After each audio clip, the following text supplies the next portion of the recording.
Yeah, of course, but this is not a question for me. Like, he says, like, no, it's not. I get that first where you get that. So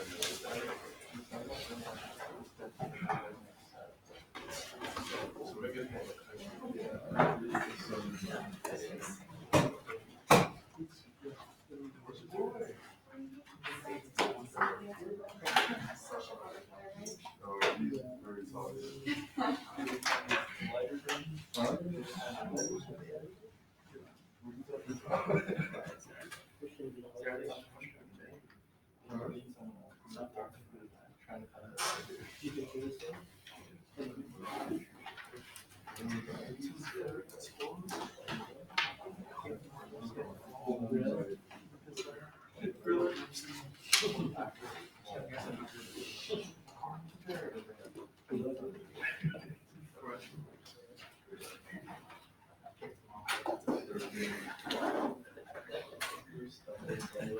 more of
Ladies and gentlemen, before we start with the new material, just a brief reminder. So then, today we finish up the second third of the class, and then so on Wednesday you're taking your midterm online on Blackboard. All right. So again, you have all day to do it. 2 essay questions, same format as the previous midterm, except just 10 more minutes to do. So 100 minutes altogether. All right, whatever you do, obviously, make sure you do it. Goes without saying. If any problems come up before the exam, of course, feel free to come to office hours or to email me questions. If any questions come up during the exam or after the course, feel free to just email me the fastest way. Any other questions about the midterm, the second midterm? Hearing none, I will assume you're all happy. If that proves to be false, as I said, feel free to get in touch with me as you begin studying, especially if there are any questions about the material we've covered. All right. So this is, remember everything since the last midterm, more or less, is what you're going to be studying. Okay. All right, folks. Today we are going to look at Japan, and really, in some ways, the only day we're hitting Japan. So we're really starting very way back in history and starting up to the end of the period we're studying this course. Now, we've been spending a lot of time talking about China, for which we really have a much better idea of its early history. And generally, we have a lot more good sources. And it's somewhat frustrating when we begin to turn to Japan, because especially when we go back to the earliest phase of we know human habitation of Japan, we really end up knowing very little. It's quite mysterious. Although the Japanese themselves are fascinated by any sort of small find that they have for their earliest phase. The subject of great debate among them. So far as we can tell, we tend to think that the first people who actually come to Japan are the sort of nomadic peoples who live somewhere in the northeast of Asia, especially ones who had previously lived in what today is modern-day Korea, and they end up coming over to Japan. How? We tend to think in the last ice age there actually was an ice bridge that connected the two up in Japan with Korea, which meant that probably a good portion of the people who came over initially were simply came by foot. And again, we assume for some of the same reason that people traveled around the world in this early phase, which is to say to try to find food. That's likely the reason, although we really can't prove that. And in fact, especially for this earliest phase in the Paleolithic in Japan, we really have failed to come up with a huge number of sources. We don't even actually have any skeletal remains from people of this early phase. The only thing we've really managed to uncover that actually allows us to know there's human beings there at all are the same sort of things we've seen elsewhere. These kind of stone tools, very simple tools, which obviously show the markings of human beings having worked on. That's really the only thing we have. It's a diorama from a Japanese museum that can give you some idea of what these early peoples might have been like. One thing we do actually know that they managed to be very successful at was hunting large mammals. So for instance, animals like elephants actually used to exist in Japan. After human beings get there, not much longer. They hunt them down and eat these mammals because they produce a lot of food. In time, and this is where things begin to get slightly more interesting, we're going to see, as in other places, that the early peoples of Japan will develop pottery. This kind of pottery in particular, which is, in fact, the entire period is actually based, we name it after this kind of rope-like patterns, like ropes going around, that we find in this very early pottery in Japan, sometimes in the Shogun period, which really refers, again, specifically to these kind of rope-like things on the pottery. The other things we found, again, we have other pottery from Shogun, may not be exciting to you, but these are the kind of finds that we have, which again are really few and far between. And in some cases, by the way, you can see far more elaborate pottery than one actually needs for your actual storage needs. Maybe there's some imagination there. We also begin to see, this is perhaps a little bit more interesting for our purposes, but we also need to see some sort of statuette on the early Japanese finds. Exactly who or what these things are meant to be, no one has any idea because there's no context around them. We just have the statue. The major candidates, of course, have been great humans or gods. Perhaps some combination of the two. Your guess is as good as mine. We have no idea what these things are. Were they used in religious ceremonies? Could be. We really can't say at this point. And perhaps never. We tend to see in the Jomon period, probably, we tend to think that people lived extremely simple existences. To give you some idea, this is actually a reconstruction of what one of these early settlements in Japan may have looked like. You see these kind of like thatched roofs, so relatively simple techniques. And again, sometimes people will sort of basically dig into the ground or live in essentially these pit, or referred to as pit dwellings, with these little roofs over them. And one of the things we do know, the reason we know where some of these settlements are, is that they tend to eat a lot of mussels. This sort of like black mussels you'll find in the ocean. And you'll actually see these like pits where people obviously ate a lot of these and sort of threw the shells together. So the sign of humans actually working. All right. If none of this is doing it for you yet, in Japan, the next phase is a little bit more exciting. To give you some idea, this is actually what we begin to see is this much broader wave of immigration that comes to Japan in the next phase. In fact, this whole movement is known often as the Yayoi Revolution. I'll explain in a moment why it's seen as different or revolutionary. But what this phase starts out as is another group of immigrants, again, probably coming from Korea. Although we tend to think that this second wave of immigration is not on foot because there's no more land bridges, no ice bridge. We tend to think that it was done by sort of probably small oared boats or kayaks, basically. We can't prove that. That would be the most logical assumption. And again, I say again, a wave of immigration. This is not just like a one and done situation. The Yayoi Revolution is this over centuries, this period of different peoples beginning to filter into Japan slowly. And the term itself that we give to refer to this entire period, Yayoi, is an area that now is located in modern-day Tokyo. And we saw one of the earliest settlements there. Again, there's a lot on the pottery. This is kind of like pale orange pottery we find a lot of in one of the earliest settlements that we know of from the Yayoi Revolution. So they too have a unique form of pottery that they create.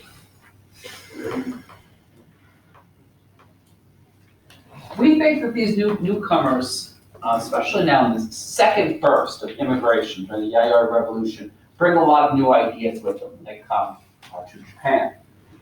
One of them is very simple. This is really when we think that the cultivation of rice begins in Japan. And this is going to prove important because this is, up until, in fact, even today, this is going to be one of the primary staples of the diet in Japan. So it's actually an important thing. People are also going to bring the working of metals. Both bronze and iron are going to actually come. And for the first time, we actually see any kind of remains that people are actually working with these and building things from iron and bronze. The other thing that they bring with them, horses. Horses we don't think have existed previously in Japan. With these newcomers, they bring horses along.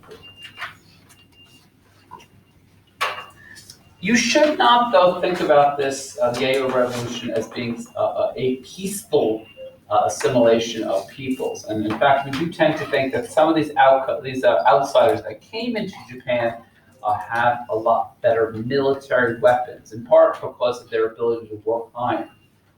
Here, for instance, there's actually some of the few remains, these sort of things like arrowheads that they were able to create. And likely they begin to turn these on natives because they recognize where the best land is, both in the central part of Japan and the southern part. These are the best places for agriculture. And it appears that these newcomers actually recognize that quite quickly, and they begin to fight and kill off and push out the people who had previously been in Japan.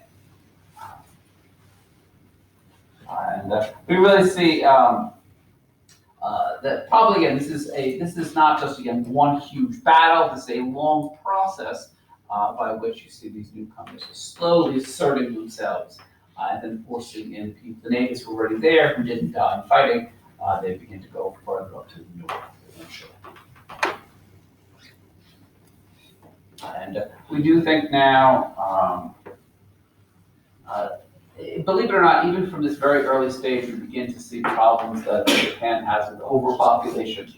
This has been actually one of the most recurrent themes in Japan. It's a small place altogether, smoking violence, that even from this very early stage has a lot of people, just to keep multiplying. One of the problems, of course, is not just the number of people, but also the amount of land that could actually be worked agriculturally. A lot of the territory in Japan is mountainous, and really for the purposes of agriculture is not all that useful. So we see people, in part, beginning to turn where it can be done to the cultivation of rice, and the other big food industry, is fishing. Fishing, again, becomes a staple of the diet that will last now into the modern period. It's a very important one. Little by little, then, you begin to see these kind of like small villages growing up throughout Japan, especially in some of those very good territories now that have been taken by the newcomers. Based, again, especially on rice and fishing, but throughout them, we begin to see these small families, aristocratic families, noble families who dominate local regions. And this is actually easy to do in Japan to some degree because mountains create basically small valleys, and it makes it very hard for a family to dominate a large region, but geographically speaking, it's much easier to dominate small sort of patches of land, which is what they do essentially throughout Japan. It is at this early point where we begin to see the first signs, too, of something that goes beyond all of these small individual families. And we actually begin to see them talking about an emperor. Now, at this point in the class, we spent a lot of time talking about Rome and China. And you might think when I talk about an emperor, this is someone who has a lot of political power. And that would be your expectation. But in fact, your expectation is completely subverted for Japan. Because Japan very strangely has had an emperor now for centuries, but an emperor really lacking any strong political power. We're talking about a figurehead, someone who is responsible for ceremony, someone who has a position in a religious viewpoint. So, for instance, the family of the emperor was said to descend from the god of the sun, with a sort of special, sort of a divine kind of power or lineage that the emperor has. And we definitely see this constant reference to the emperor as being a symbol of authority, but not someone with actual power to do things, which is odd to us. And one of the real keys to the longevity of the emperor is not that the emperor was so strong that he was able to kill off all his enemies, but in fact, the emperor is so weak that even at later times when there's some of these families have the power to kill off the emperor. They choose not to because there would be no reason to get rid of the emperor. In fact, it would be silly in a certain sense. It would be like killing a kitten. You're just going to get very little out of it. In effect, that is why the emperor will continue to exist. We think that some of these clans begin to look with somewhat of jealousy, somewhat of desire to copy the great neighbor they have to the west, China. And this really should be no surprise to you, because we've already said just how China was this remarkable civilization on imperial China. And so the Japanese, when they come into contact with China, they really want to learn about their civilization and copy and take home what they have. This is especially during this period I put on your outline known as the Heian Period. This is actually the time period in which we really begin to see this step up of a desire to follow China in all ways. And specifically with the idea that, listen, if China is so great, we should reform Japan exactly on the model that China has provided for us. So, for instance, we actually begin to see different Japanese travelers coming to China and learning about, for instance, Confucianism, which we've talked about, the ideas of Confucius, and bringing them back to Japan and studying them there. Other Japanese travelers will come and they'll learn about Buddhism, and they'll bring that back with them. So people begin to become Buddhists. We also see some of these individual families start to learn a lot about how Chinese imperial court culture works. They begin to, for instance, try to run their individual families with the same sort of administration that we've seen in China. Including, for instance, including the same calendar that was recognized in China, actually begins to get recognized throughout Japan. Some of these individual families actually decide to, rather than previously, a lot of noble families had moved a lot, but now they see that the Chinese emperor has one big capital city, so they start doing the same exact thing, having like a central spot of power. The silk that came from China into Japan in this period. We also see, and this may appear interesting to you, that up until this point, we do not tend to think that there would have been any written language for Japan. But Japanese scholars begin to study Chinese characters, and they begin for the first time to develop a written form of Japanese to express their own ideas. And on top of this, there's just a lot of stuff from China. I mentioned silk already, but the silk is only one of many things.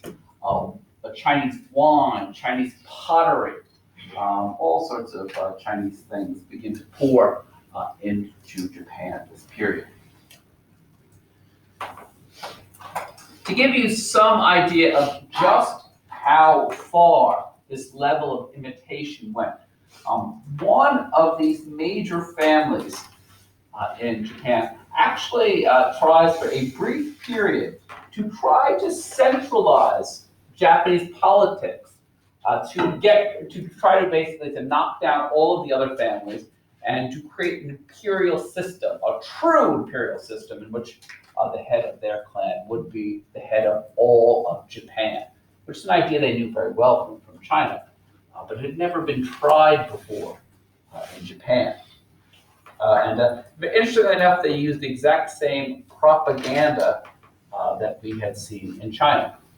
So they begin, in fact, the king of this this clan leader, that's a bad term in that case, this family leader just said more or less that I have the mandate of heaven, just like the Chinese emperor. God, the heavens have called me to this office. And they start to use the Japanese term tenno, which means heavenly emperor, which is a different term, but the idea is exactly the same. They're just borrowing this idea now from China. And this one family actually will create its own law court, which they say people from around Japan can come to our family and get judgments from our leader because he should be recognized throughout Japan. They created officials just like the Chinese ones who served the government. They actually even they start collecting taxes much like the Chinese do, keeping records, police like the Chinese did.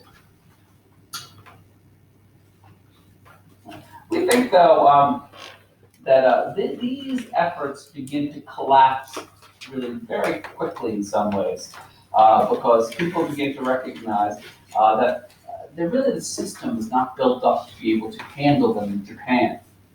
So, for instance, China really depended upon having officials who had gone through the examination system, who were really quite learned by the time they came to office. But no such people existed in Japan. There really was this much smaller class of people who could take civil service jobs. They briefly tried to have an examination system in Japan, but again, there was no sort of infrastructure for it. There was nothing set up to do it, so it really fails quickly. Believe it or not, too, in Japan, For a brief period of time, they actually even tried to institute something like the equal field system that we discussed for Imperial Japan that had held for a while. But again, the result is there's not enough officials to really make this work. And in fact, it was so poorly implemented that it made people really begin to abandon the idea of whether or not you could have one strong imperial system for Japan. It became like a pipe dream. And in fact, the end result of this one brief experiment in this period of creating a centralized government was to turn Japan in the exact opposite direction, to not only to solidify the system by which everything was broken down at the local level, but in fact, in time, would make it a much more militarized system. And in fact, rather than getting one monarch, one king who ruled all Japan, you begin to see these warlords rise up from these individual families, all of whom begin to militarize Japan. These people are known as shoguns.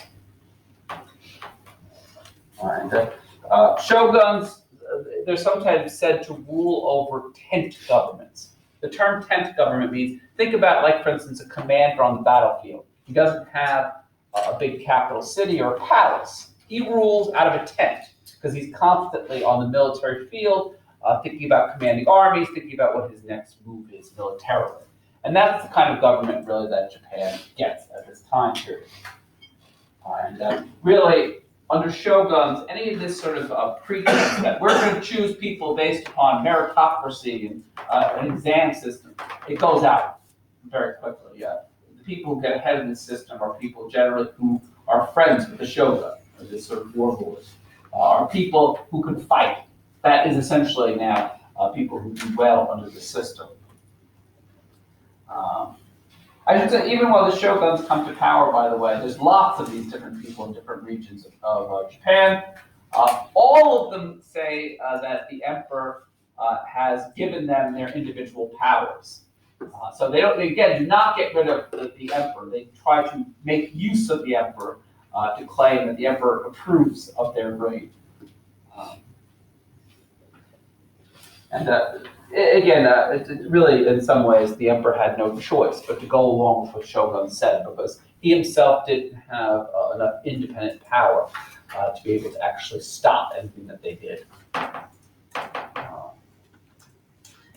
Again, in part, this kind of lack of any sort of centralized government was in part because of the topography of Japan. There's all these remote valleys between mountains. But we think that, again, we really do have this very strong nobility that had no desire to relinquish its power, either to a king, they didn't want a king in their midst, or to the other families. And the end result of this was that you had to constantly fight to hold on to what you had. And really, in some ways, this was also a very strictly hierarchical kind of civilization, because if you were not in one of these noble families, there were really no means for you to gain much power. For the most part, you stayed in your station, whatever you were born in.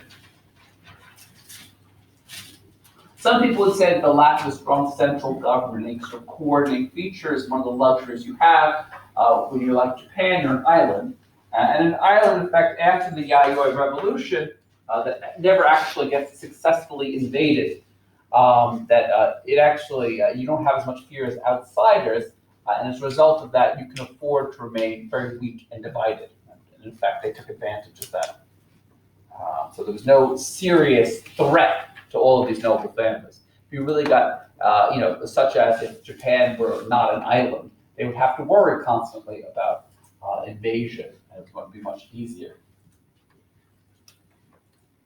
Now, even with this situation, though, of extreme decentralization, we don't think that Japan loses interest in China. Again, China is sort of like the big, the elephant in the room. It's always there.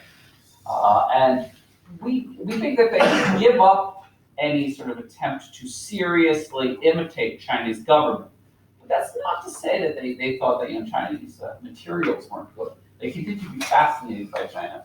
And we see in some cases the Japanese will actually have very intensive contacts with the Chinese, especially when it comes to trade.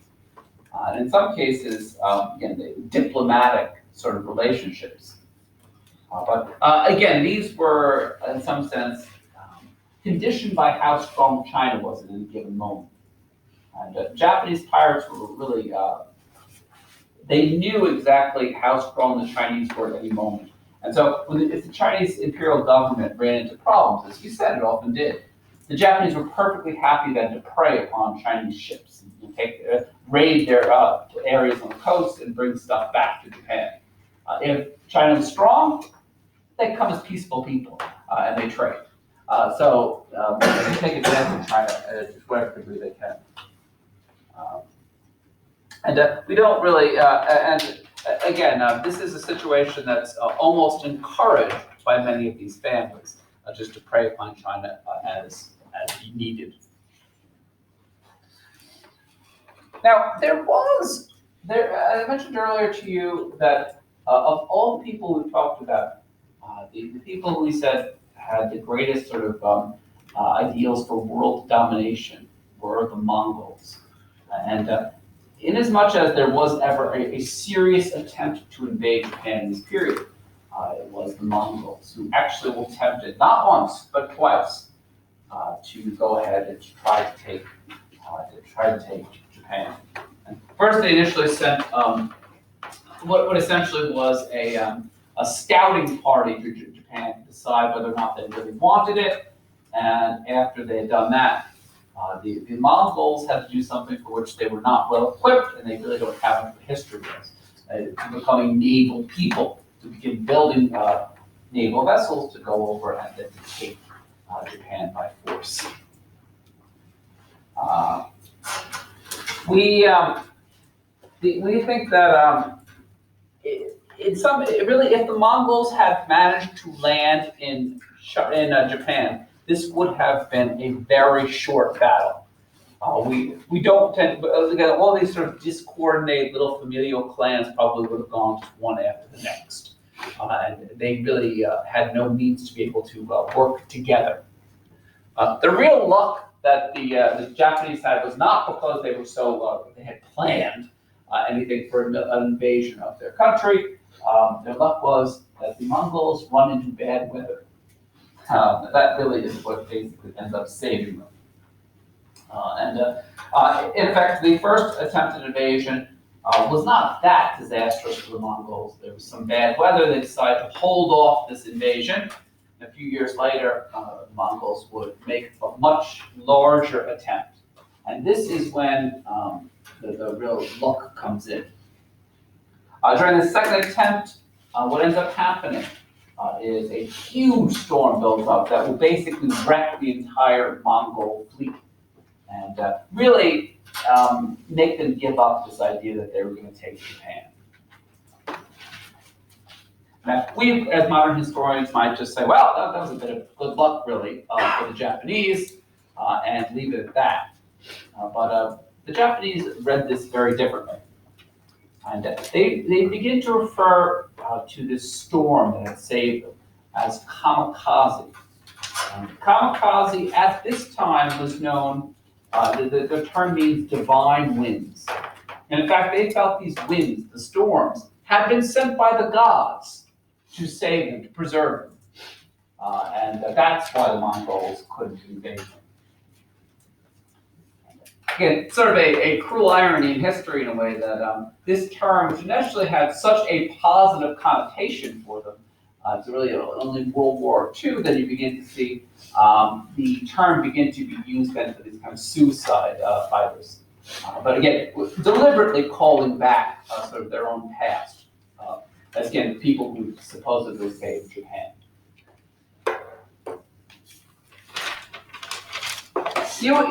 Even after the failed invasion of the Mongols, we see that to some degree there's really very little success at forming anything like a unified government. And in fact, we really see that soon after this, many of these important warlords, these shoguns, their force begins to collapse entirely. In fact, some people would say that rather than anything like the unifications, the weird part about Japanese politics is it goes in the exact opposite direction. It gets ever more disunified the further you go on in this time period. And in fact, now you begin to see more and more local families beginning to constantly suit up for war. And so some people would say that really for a period of centuries now, Japan would be occupied in a very long civil war in an attempt basically to decide which clan would be powerful. But there were so many families in games that really what they end up doing is just constantly sort of taking a little bit of land, killing some people, that kind of thing. And in fact, at this point, we really begin to see this, in some ways, a very sort of base level government. There is nothing like a government in China. You can see now really people trying to survive amidst a war. Every war needs to have people who fight it. All of these individual families recognize that if they're going to, first of all, if they're going to be successful in war, they're going to manage to take the land of their neighbor. But really, even if you didn't have like ambitions to take more land, even if you wanted to hold on to the land you did have, you had no choice but to begin to hire warriors to fight this war for you. This, in fact, is the era in which the very famous warriors of Japan, you probably have heard the term, where the samurai come to the fore. So all these families begin to hire out their warfare. And they begin to hire professionals, people who really did not have a day job. Their job was to fight. That's all that samurai did. The term in Japanese for samurai comes from the verb to serve. So at least on a theoretical level then, samurai were servants of these families. They're paid by them to fight a war on their behalf. You can see here some of the armor of the samurai and some of the things that they were good at. They were mounted warriors, so they all had horses, and not having any job to worry about, the samurai could just spend their days and their nights constantly training the ways of warfare, learning how to, for instance, shoot bows and arrows, to use other weapons, hand-to-hand combat they become very good at, and riding on horses, hunting. All of these things are things that the samurai become renowned for. And so these were the people really you had to hire to be able to fight your wars. They were the specialists. We tend to think in this period of Japanese history, one of the reasons why they have trouble developing other fields is because unlike other places in which they could take some of the surplus that they had from agriculture, and they could use that, then they can free up some people to be able to do other things. A lot of the money that the Japanese have in surplus simply goes into the bellies of samurai. They have to pay them constantly. And again, I really, you can't opt out of this war. It's if you're a family who has any holdings or money, because if you choose not to hire these people, then you're going to get conquered by your neighbors. This leads to another sort of, sometimes in later times, both the Japanese themselves and outsiders will sometimes view the samurai as somehow being honorable and keeping to this way of life that was honorable in some way. But really, in some ways, they were, at their time, they were parasites who lived upon this perpetual civil war. The samurai would go to the highest bidder. Because again, if one family offered them that much more money, they were happy to go to a different family. And sometimes this will lead to a situation where the samurai actually will change sides in the middle of a war because another family is willing to pay them more money. So really, in some ways, war was very good business for samurai because they recognized that without the civil war, they had no place. This is not to say that they didn't get into this ethos that they had. Internally, they felt they were doing something honorable. As outsiders looking at it, it's really hard to see, though, that they were anything but, again, living off of war, really. All right. I've been talking a lot about politics and war, and the question I have is, what is beyond that in the culture of Japan? And, some people would say exactly the same situation I talked about that makes Japan unique in terms of its politics. The fact that Japan is an island, it's separate from other places. It actually makes for a very interesting culture as well, because really for long periods of time, the Japanese lived apart from other civilizations. And even when it gets things from other places, it sometimes takes them and shapes them very differently from their root places, like China, for instance. So it really makes for this very interesting kind of cultural integrity. And many of these features, of course, were left in the world. Strange for a place that had so much war and division, but it is obvious to us that, at least on paper, a lot of the Japanese really prize the idea of social unity. They talk about Japan as being a huge family that everyone is a part of. In fact, it's kind of like just like you have your little family, Japan is an extended family that encompasses all the different people who live in it. The father is the emperor. He supposedly oversaw everything. And in fact, the father was responsible not just as a symbol of authority, but also as a religious sort of leader. And in fact, just as individual families have to do certain religious rites, so does the emperor have to do it for the whole nation. But okay, what is this religion? The native religion of Japan is known as Shinto. In some ways, and by the way, unlike some of the other religions we've been talking about in this class, we do not tend to think about this as being a world religion because it never really gets any significant following outside of Japan. This is really a native tradition. Shinto is one of those terms, again, those untranslatable terms we always see. Sometimes people refer to Shinto as the way of the gods, which works well enough. The gods especially are seen or communicated through nature. There's a lot of different nature gods that people will worship. People really see sort of the divine shooting through with certain things in nature, like trees, waterfalls, mountains. The sun is a big one. And certain deceased leaders, especially emperors, you really see the divine coming through them.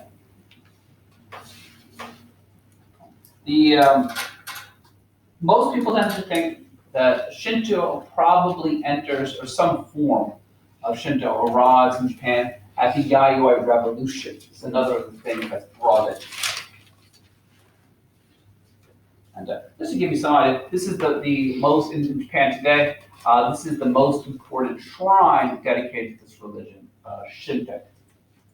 And what's actually very interesting about this, I found when I learned about this, is that you may think with a church, you build it and you keep the same materials over time.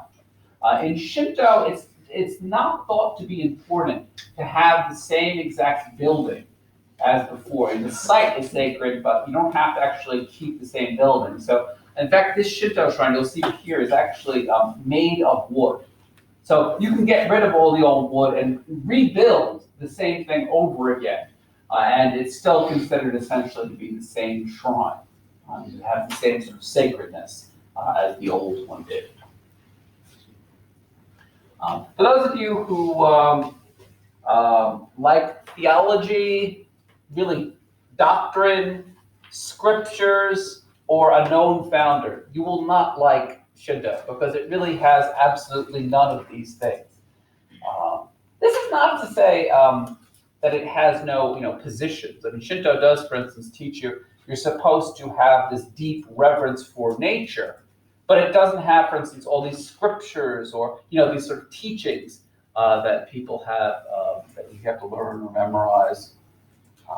And we have no idea exactly, as I said, who started Shinto. We have a basic time where we think it started. That's about it. What we do have in Shinto, in fact, what goes on to this day, is certain rituals that you have to perform. So, for instance, you would go to one of these shrines. There's another Shinto shrine. You would then could worship in them.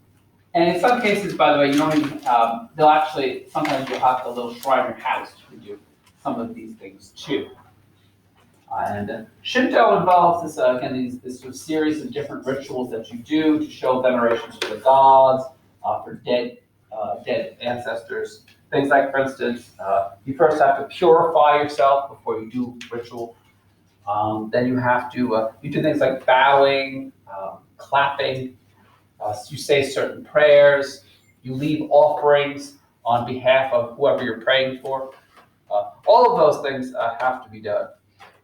And in fact, again, as we've seen in other religious traditions, like for instance in Rome, those rituals are really what is the heart, the beating heart of the religion. It's not really a question of, again, a sort of a scriptural tradition or tradition in which there's a lot of learning involved with it. The ritual is at the heart of what Shinto is. We also see that some Japanese, as I mentioned to you earlier, become fascinated by Buddhism as mediated through China.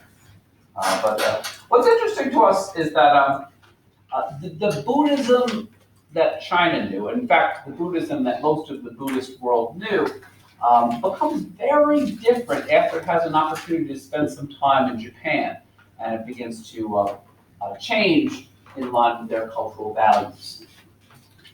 So, for instance, there's a form of Buddhism that was unique to Japan known as Pure Land Buddhism.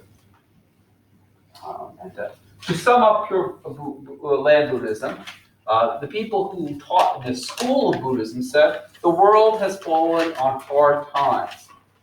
And that is why we have all the disasters we have in Japan, the problems with politics and such. And the only thing that you, as an individual within Pure Land Buddhism, could do is have very pure trust in the Buddha and a determination to try to follow the Buddha the way he lived his life and whatever you did. If you were to do that, eventually you'd find yourself in a pure land, basically a paradise for us. So that's the only way out, basically, is after this life. What's interesting to us about Pure Land Buddhism is that in most of the Buddhist world, especially places like India and China, we had said that Buddhist monks were at the heart of this tradition. And Buddhist monks spent a lot of their time learning, copying texts, studying them, constant ritual, meditation that would go on and on and on to be able to try to achieve nirvana. And in effect, this kind of Buddhism, this tradition that had existed, continued to exist in the rest of the world, was rejected by Pure Land Buddhists. They said Buddhism is for everybody. It's not just for Buddhist monks. So you actually begin to see many people who were poor or peasants, who didn't have any access to formal learning, who certainly didn't have enough time to sit around meditating night and day. They actually begin to embrace Pure Land Buddhism. And really we think that rather than just sort of like, spending time in reading or just meditating constantly, Pure Land Buddhists begin to have like these kind of like big tent revivalist meetings where people get together and they have these very emotional sort of get-togethers. They chant and they pray together, and it really gets quite exciting in some ways, which in some ways was very different from any other Buddhist congregations. The goal was still the same. You hope to achieve nirvana, to be spiritually transformed. But the way that they were trying to get there was very different from other Buddhists and certainly Buddhist monks. Strange for Buddhism, some of these Pure Land Buddhist meetings would get so heated that they would break out to violence, and the peasants would actually go after some of the people who were seen to harm them in this life, including sometimes samurai, unsurprisingly.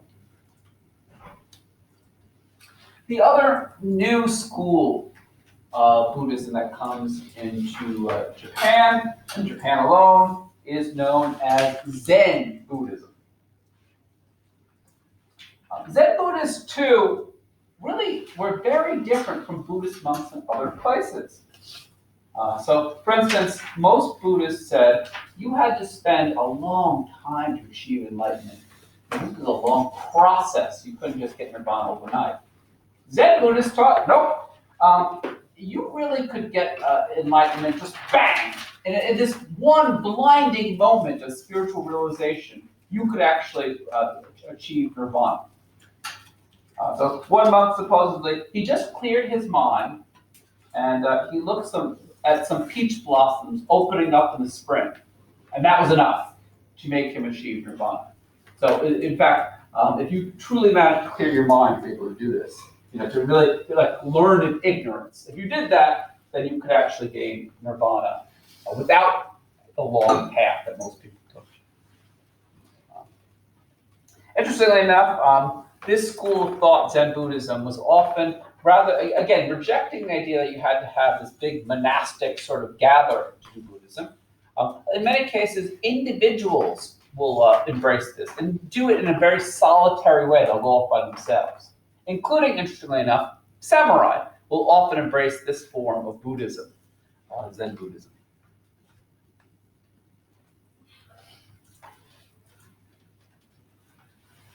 The other things that are interesting to us, people have long studied about Japanese civilization, or its literature, which again is very different from the rest of the world.